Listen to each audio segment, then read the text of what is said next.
Welcome. I'm Kinetic Symphony. I hunt down and report on mysterious and weird, true stories, from glitches to the paranormal. Case file number 647, written by Ginger Cakes 19. Salami and cartoons for breakfast. Hi everyone. I'm still confused to this day. This happened when my child was 5 years old. They're about to be 13 now.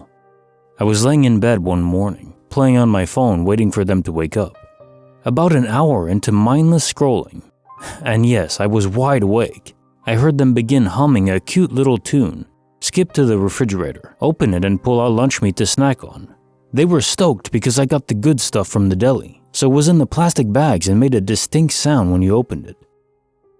Then they shut the fridge, happily skipped back to the living room while humming, turned on the TV and began playing an episode of some cartoon show. I heard the dialogue in the beginning of the episode for about 30 to 45 seconds before the sound kinda just faded out. It was silent again, and I was like, oh, they probably turned the TV down a little because it was so loud. I better get out of bed and stop being lazy. I can't leave them alone.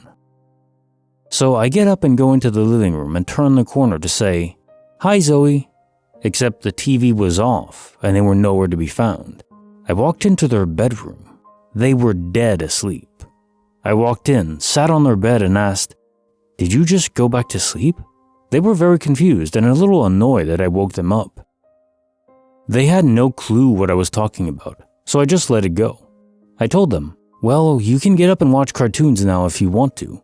They got really excited and were like, "Okay, mommy." I had to pee, so I went into the bathroom and shut the door. That's when it happened.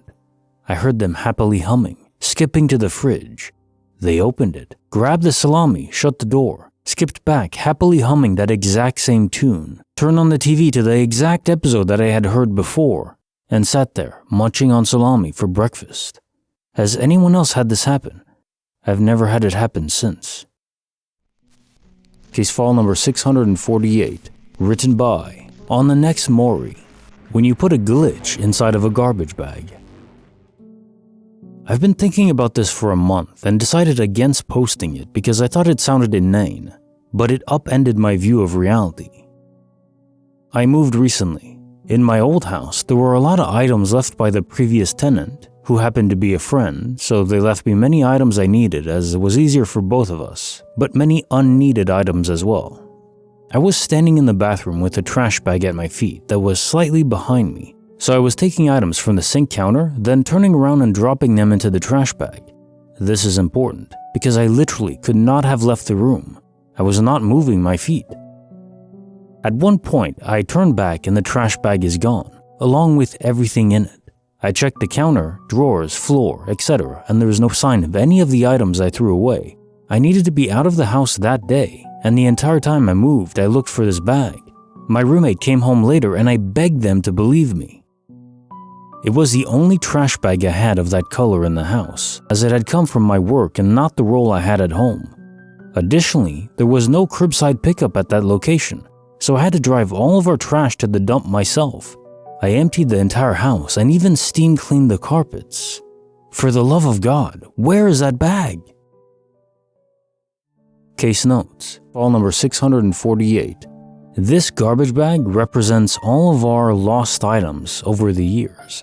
For some reason, whenever items are isolated, they can glitch out.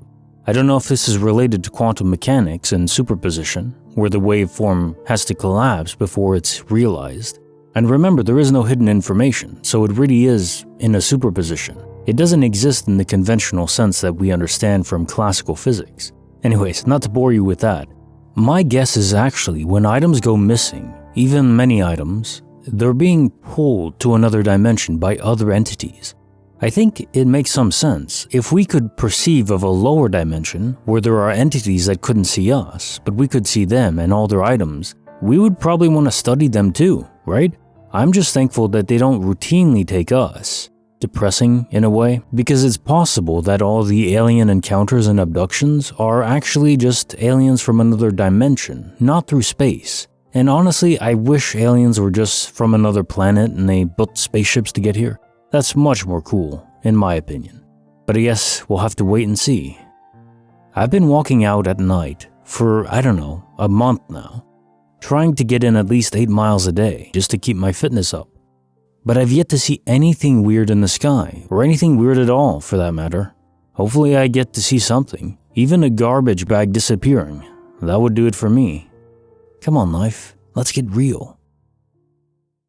Bonus file, written by Bluebellelady. I finally met an angel. I grew up in an extremely religious household. I left that life behind around the age of 20 and began the journey of therapy and healing from a lot of the trauma I experienced. I don't consider myself religious and have an agnostic viewpoint. Until today, anyway. Today, my job felt like the worst possible place to be. Tensions have been running high and turnover has been high too.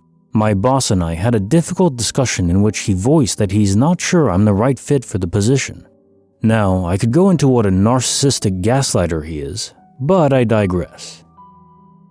During our meeting, one of the points I kept driving home to him is that I've lost all confidence in myself and my abilities. In fact, those exact words were said. After the meeting, I had a good cry, felt defeated, and started looking for a new job. To add to this, I've been battling severe anxiety and depression for a while now, recently with the odd thought of ending it all. Earlier this evening, I was out for a walk around my downtown neighborhood. There was a homeless man who kept standing out to me because he was wearing a jacket I remember selling back in my younger retail working days. Just as I was walking past him, he stopped me and said, "You look so confident." Me, the person who just told her boss that she felt like she had no confidence left in herself. Okay, I was listening now. He proceeded to tell me to remember that I have confidence, that I'm skilled, and that I have something to offer. He told me not to be scared of finding my partner or starting a family. Both things I spent a considerable amount of time worrying about. He told me I have a support system and that I'm not alone. I stood there stunned and have not felt the same since. I know I sound crazy, but truly, I think I finally met an angel. Bonus file, written by Excitable 1, The Invisible Visitor.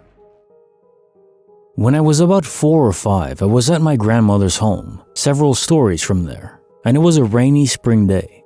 I remember playing in the living room since I couldn't go out, but the front door was open, although the screen and glass exterior door was still closed. I noticed an old man dressed in a black suit and white shirt and a large brimmed black hat standing at the end of the walk facing the door, 30 feet out or so. I remember he seemed out of place at the time and it struck me, even at a young age, as being disturbing. I ran to get my grandma because everything about it scared me. She sensed the terror I had and ran back to the front door area with me. When I looked down to the end of the walk, the man was nowhere to be seen. But chills ran down my spine as my grandmother placed a hand over my shoulder, proceeded to back up slowly, and started yelling, "You get out of here!" When I looked up at her, she had a glare in her eyes locked on the door and repeatedly yelled, "Get out of here!" I then looked at the upper half of the door where she was pointing and saw the old man standing what would have been inches from the glass portion, upper half, of the door. But I had just been inches from the lower half, screen, and saw nothing. He only appeared in the upper half of the door. My grandmother backed us up into the hallway, and when we got there, she turned quickly and darted us off to the kitchen. I remember this so clearly. There were many other experiences in that home, but that one in particular stands out and has stuck with me my entire life.